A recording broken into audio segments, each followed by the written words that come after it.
Hello everyone, welcome to the latest episode of the DSL podcast. I'm back with Rory Dear. Hey. How's it going today, Rory? Very good. Yourself? I'm alright actually, yeah. Yeah, a bit tired, but it happens, doesn't it? That's life. It happens, that's life. So the topic today is going to be, I don't know if anyone's heard of this, because I didn't hear of it, I suppose, categorised. I would say that the suspense is killing the listeners here. I would say that I kind of work by it, live by it anyway, but I haven't heard it kind of put into a term and terminology and categorisation. Yeah, I mean, I think I'd have to agree. I think I liked to think I lived by it, but I think sort of looking at this in a bit more detail, I realised there were occasions where I hadn't been abiding by it at all. Yeah. So yeah, I don't know if it's blissful ignorance on your part as well, or if it's possibly. So we can't keep them waiting any longer. Would you like to reveal what this topic is about, please? Sure. So we're talking about radical candor today. Okay. As I'm sure you know. Radical candor, it can be one of those things that's easier to define by what it's not as well. So we're going to talk about a few things that it isn't, and there's a nice little quadrant that I'm sure our listeners can look up pre-googling if they want. But it's a management style, I suppose, at its heart. But to me, it can be a parenting style as well. I mean, you don't have to look far around these streets to see examples of bad parenting. No. I think sometimes looking at things like this makes you reflect outside of work as well. So if that's the case, I mean, we've talked about how it's sort of categorised behaviours. Could you sum it up in a sentence exactly what it is? I think radical candor is direct, it's helpful, and it helps people develop. And that's how I'd sum it up. I'll talk a bit more about what radical candor is, but I suppose I want to start on what it isn't. Some of these other quadrants. I'll talk first about the one that I found myself in quite a lot, which is called ruinous empathy. So what you're going to talk about, you've got radical candor, which is essentially, I would say that's how we operate. Or certainly, that's how we always aim to be. That's what we aim to be. It's easy to fall off the wagon, but yeah, that's how we always aim to be. But I would say that certainly myself and you are pretty much always firmly in this camp. Good. Yeah, and then these other sections which you're going to talk about, I think the problem is some companies are like that, and I've worked in companies where these other areas or these other categories have been the overriding category. Yeah, see, I've never worked anywhere else. This has been my job since I was 18.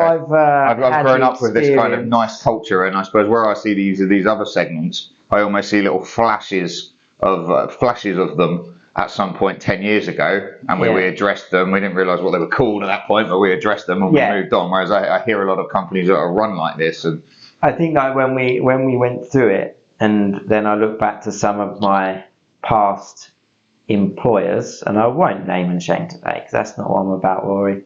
But you could certainly start to place certain ones in certain categories. Okay. So I'm sure people listening will probably be able to do the same as well. Sure. So we'll talk a little bit about ruinous empathy anyway. So to me, ruinous empathy is the nice one. It's wrong, but it's the nice one. It comes from a nice place. It comes from the right place.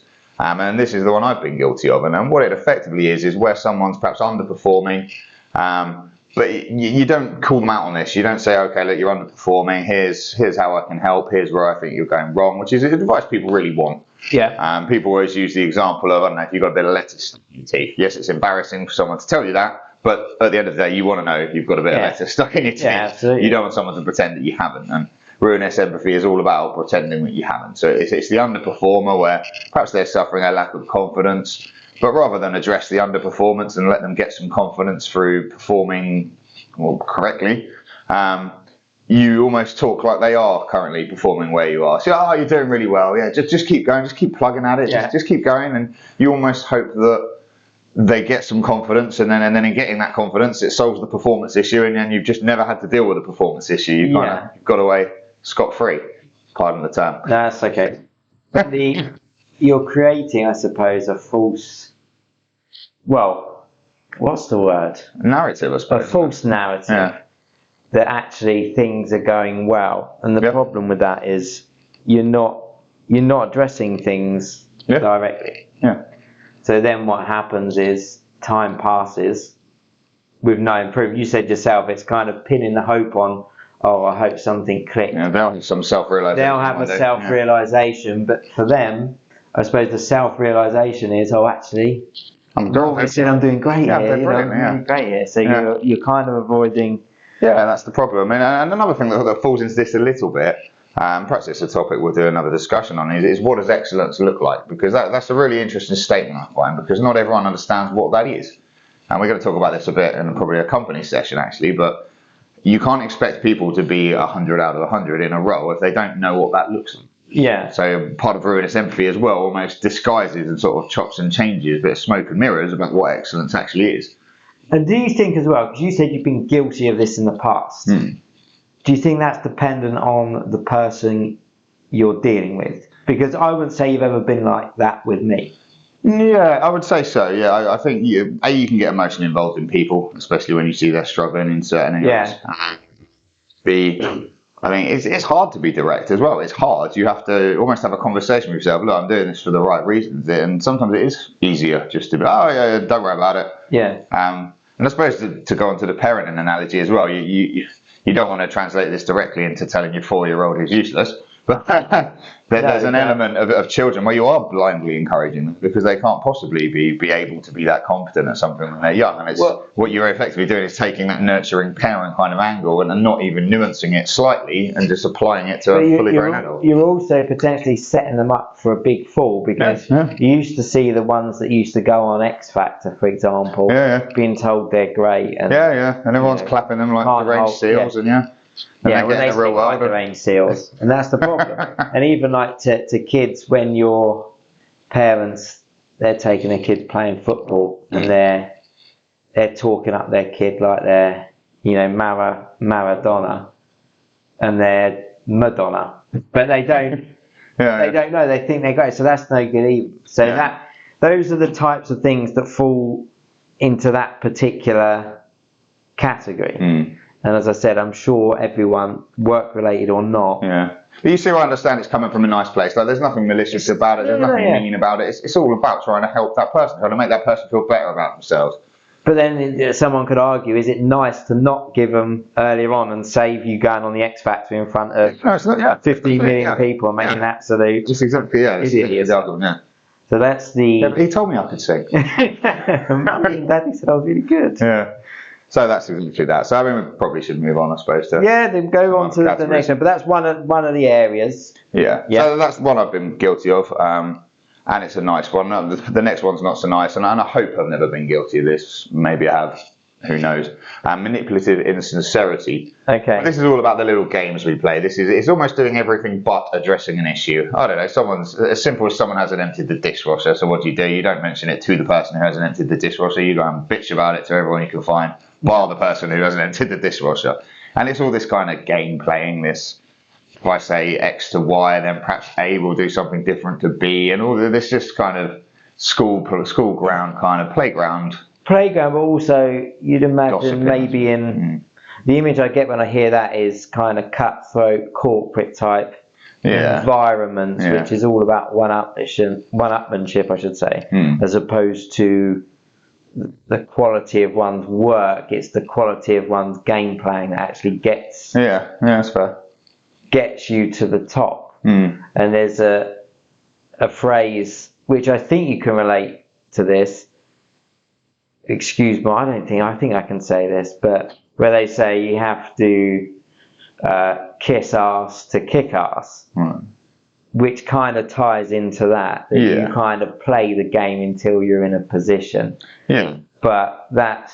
Yeah, maybe that was something in the 80s, maybe even the 90s. That's what it feels like. But I'd like to think the world's moved on from bullshit. Well, my French. Oh, there we go. Warnings on this particular episode. I don't get pulled. I think you're allowed 1 for a 12 rating. Very cool. I don't know. I don't know what rating this is going to be by the end of it. But anyway, but that's the kind of thing. And again, you've come across that. You said school ground, playground stuff, and it keeps going on. And it's just And it escalates. I mean, this is the other thing as well. It doesn't stop at being a tiny little piece of malicious gossip. It escalates. You've got people. But why do people do that? What is the thinking behind that? I mean, maybe it's again an unwillingness to address something directly. If we talk from where it is on the Radical Candor quadrant, it's I'm too scared to address this directly, so I'm going to try and find a way. I'm going to try and play a chess game through this and hope that. Do you think people that act like that, they do it? You could be because they're like cowards and afraid to it, but is there an element that actually enjoy that in a sadistic way? Probably. Especially if their workplaces are particularly exciting. Maybe that's the only exciting thing. Yeah, that's the other thing. I mean, you hear all these stories and things. So it's an interesting one. I mean, I personally have never done anything like that, and would tend to call anything like that out pretty quickly. Yeah.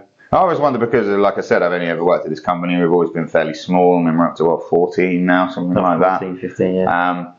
But yeah, how does this play out in a company of 50 people, 100 people, 1,000 people? Does this happen more or less? I mean, I suspect more. I suspect more, yeah, because like I said there, something like that in a smaller company, with a smaller company in general, you can't hide from everything. You're essentially exposed. Everything you do, people know about. Yeah. So certainly in this environment, speaking from our point of view, if anyone was trying anything like that, pretty quickly, it would be nipped in the bud. But I'd imagine maybe people that are listening that have worked in bigger offices, corporate offices, this is probably the norm because it's hard to kind of. That's probably what so many of them are working from home. Well, yeah, that's what I mean. They're working from home, having to deal with any of this political stuff. Yeah, that's true. Yeah, which is why.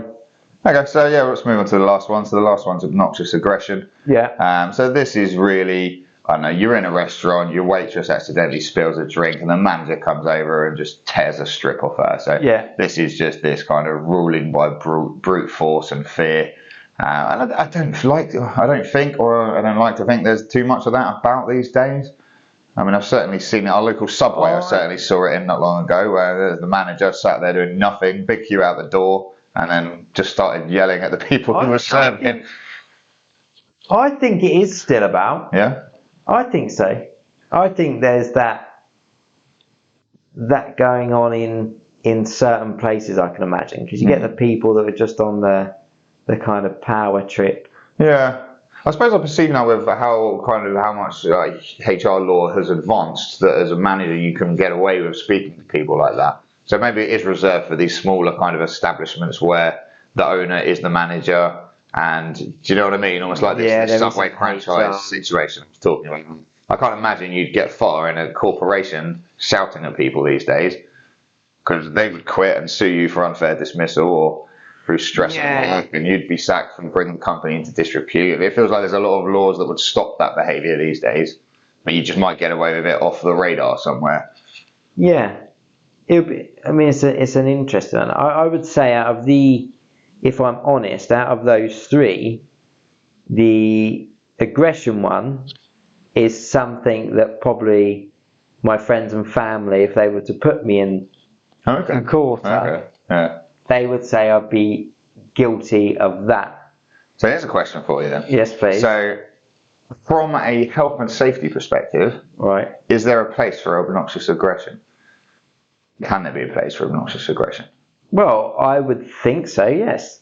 In a health and safety situation, you need someone to...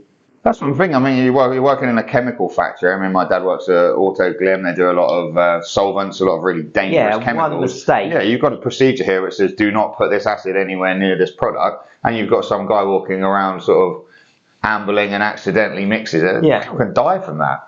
Maybe that's not the time to sit down and go, well, we're going to have a constructive discussion about how we can improve performance in not causing fatalities at work. Yeah, maybe it does demand a level of aggression. Well, is there then... Or are we talking about something different? Maybe we are talking obnoxious aggression. Is there a legitimate time for people to be shouted at to be kept in line with a company procedure, I suppose? It's not something that you would kind of try to push, but I think there's a time and a place for everything. And also perhaps Perhaps you've used radical candor here 10 times in a row. You're still seeing exactly the same scenario. What if somebody, because everybody's very different, but what if somebody only reacts to that? Well, that's it, I suppose, isn't it? Yeah, you've tried the radically candid approach a number of times. You're not getting anywhere. What are you left with? Well, that's it. It's like the Fergie hairdryer. That would be obnoxious aggression. Yeah. And did they win that game? Well, probably did. They used to win a lot, but not so much now. We won't talk about that.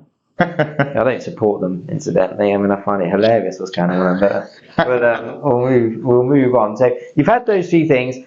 So now we've got radical candor. Explain what that is. Is it essentially a balance of all three? What would you say? So I think the actual term radical candor comes from radically candid. So the idea is that no one is actually that candid. Like we've all got these little PR layers, I suppose, in what we think to what we say. And when that translates at work, it can take you off in all these kind of crazy directions. So I think it's the concept that it is actually radical in these scenarios to just tell the truth. Yeah. Simply. No softeners, no softening the blow, no trying to talk round of another area. I mean, I found actually on the softening the blow side, I used to do that quite a lot. I'd be direct, and I'd be sitting there thinking, yep, you are being direct. And then you're like, oh, but don't worry about it, it's not that important. Or, it's a comment. Yeah, it's like maybe a comment after to take the edge. You sort of see your emotional reaction, you go, oh no, I've upset someone, right, okay, better step slightly backwards here. I don't know if this is radical candor, but you find it as well where someone will all like preface, say, an idea or a sentence with something to sort of put themselves down so they're not as exposed. For example, it's probably a stupid idea, but rather than going, this idea is this, what do you think? And I always find that quite interesting. And people, this is a similar thing, isn't it? Yeah. Yeah, because what's the point in that? It's only self-preservation, isn't it? Because if you say, oh, it's a stupid idea, and everyone goes, yeah, it is stupid. No, I knew it was anyway, because I told you. Yeah. But whereas you might as well just put it forward. Yeah. But I think on the not softening the blow thing, I mean, I think that's hard as well, because sometimes you are being direct with people. Because I think there's a scale of how, I mean, let's say how emotional people get at work, for example. Like I've always considered that I can be criticised constructively, hopefully. But I mean, you certainly never see me cry. But I mean, you would never, I don't think, see me kind of visibly upset. But then there are a lot of people that also get very visibly upset. Yeah. And there's all the scales in the middle. So I think as the person trying to give that constructive criticism, which is for the right reasons and it's for the development of that person, it gets very hard when you see a negative reaction across from you. And the temptation at that point is then to soften the blow. But that is not helpful. It's not helpful. You have to, you got to be honest with what you're trying to say. And like I was saying earlier, people react in different ways. Yeah. I mean, me and you had, when we were in the meeting the other week, or it might have been Monday, I can't remember, maybe 2 weeks ago, and we had a disagreement where it was clear that we didn't agree with each other. Yep. Neither of us were backing down, and I'm sure other people in the meeting probably thought they're going to go and settle this in a skip outside afterwards. But we were both, I suppose, radically candid. We spoke about what we thought, and then also after the meeting, we came in and clarified it all anyway. So, and far more importantly, we reached not only an agreeable solution, but a way forward we both were happy with. Yeah, and this is what you want in a company as well. You don't want a group of yes men that just say every idea you spout is great, because every idea I spout is certainly not great. Yeah. I need challenge on this stuff. I need putting out, and so does everyone. I mean, everyone should be prepared to be challenged, and everyone should prepare to challenge other people. Yeah, but also be prepared to defend yourself as well. Yeah. And as long as you do that as well as you can, that's what I mean. I don't see the issue that if you had someone else, anything wrong with it at all. No, if you had someone else, coming in, sitting on that meeting, they'd be like, these two must hate you. They might think that there's some kind of this manipulative stuff going on where these two are enemies and there's obviously something gone on. But the fact is, actually, we just and that's why radical candor is not fluffy. It's not all this pat you on the head, you've been a good boy constantly, regardless of what's going on. That's really sympathy. Radically candid is about how can I help this person be more successful, because you don't want a string of people in a string of successive jobs, all learning exactly the same mistakes and all learning from them. You ideally want to go, right, okay, here's a platform. I've made some mistakes. I'm going to talk to you about them. So you can start a bit higher than me, and we just go through like this. And But it's also as well, from your point of view, like you said, not all your ideas are the best, neither are mine. But what we always do is put them across. But we're also very happy to have someone, say to us, that's a stupid idea. This is why it's a stupid idea. And then we're like, yeah, you're absolutely right. That was a stupid idea. And I think for me, I would argue it's more important for me than anyone else in the company, because no one else, I'm the only person that doesn't have someone above them to challenge down, if you see what I mean. And people can be uncomfortable challenging up. It's very easy just to look up and go, oh no, I won't say anything there. And then, I'm off of meandering off in my own weird directions, because no one's holding me to account for it. But the problem with that is, challenging up or whatever you said is usually the only way to get something sorted out. Otherwise you fall into this this other category of all this like backstabbing stuff. And everyone's been there, and it winds me up as well, where you're working somewhere and they come to like you with a problem in a different department, they come to you with a problem, someone's done this, and it's like, what can I do about that? Other than all you've done is you've involved me in this now. So go and speak to someone who can do something about it. Make sure they do something about it. Otherwise, there's no progress anywhere. And I suppose just to kind of close this discussion off, I think we were generally doing this most of the time. But I think the problem with a culture where you haven't defined it around a set of structures is that the people coming in and the people leaving, it can just sort of blow away without you really realising it, because you haven't defined what it is. You're just sitting there and going, I like this culture, this is great.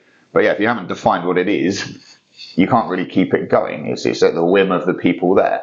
Are there any negatives to this? To Radical Candor, I think some people find it very hard. I think some people are not comfortable with... it's the people that would say in life they're not comfortable with confrontation. Because it can feel like confrontation.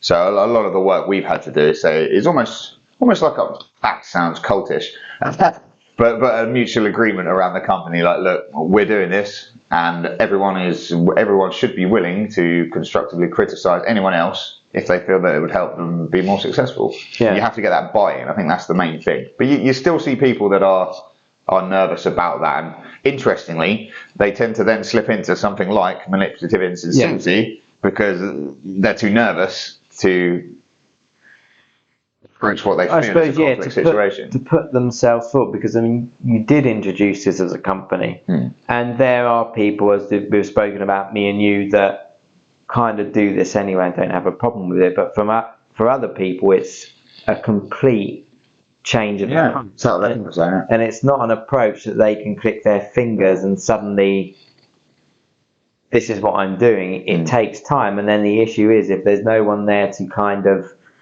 if these things aren't being done regularly or reminders, whatever, it's easy for it not to. So it's not easy to get a company thinking like that. But once you do, and like you said, with new people coming in, and you're very clear about the culture that we have here. I think that's a big selling point in the company as well.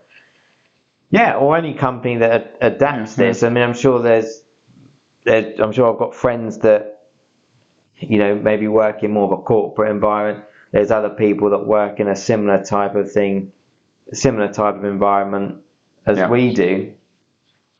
And it's just interesting. As I said, I'm glad that I work somewhere where I can say what I think, about work, about other things, as long as they're coming from the right place. I don't have to worry about saying something and be, alienated by someone for like questioning the way something is done. Like, how dare you?